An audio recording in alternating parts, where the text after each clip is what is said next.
Hello everyone, welcome back to my another new mini blog. আজকে ছিল রিষড়ার জগদ্ধাত্রী পুজোর শেষ দিন, তো আমরা সবাই মিলে চলে গিয়েছিলাম পান্ডাল হপিং করতে। সবাই আমরা জানি হুগলিতে জগদ্ধাত্রী পুজো ভীষণ ধুমধাম করে হয়, চন্দননগরের পরেই আসে রিষড়ার নাম। আর গত বছর আমি এখানে অনেক ঠাকুর দেখেছিলাম, তার ভিডিও ফুল ভিডিও আর কি চ্যানেলে রয়েছে, তোমরা চাইলে দেখতে পারো। এবছর আমি জিদানকে নিয়ে যেহেতু এসছিলাম, পুরোটা কভার করতে পারিনি। জিদানের যতক্ষণ আনন্দ করার ছিল আনন্দ করেছে, ততক্ষণ অবধি আমরা পান্ডাল দেখেছি। আর ভীষণ সুন্দর সুন্দর মণ্ডপ হয়েছিল, প্রচুর ভিড় হয়েছিল। দেখো এখন বাজে রাত 9:30 আর সেই ভিড় এখানে রয়েছে।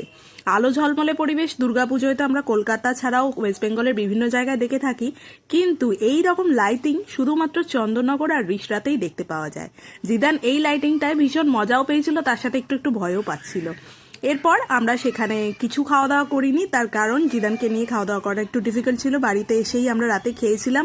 আর এই মণ্ডপটায় দেখো উপচে পড়েছে ভিড় একদম।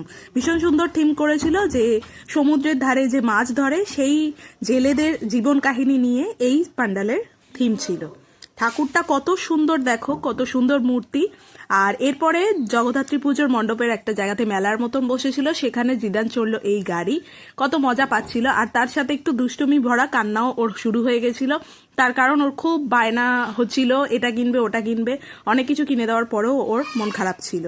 এরপর এখানে দেখো এত সুন্দর ধামসা মাদল বাজাচ্ছিল, দেখে আমি দাঁড়িয়ে পড়েছিলাম।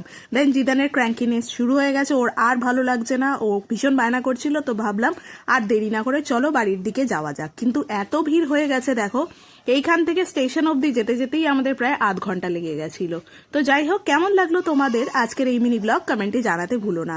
দেখা হবে আগামীকাল নতুন ভিডিওতে। ততক্ষণ সকলে ভালো থেকো, bye, take care and good night.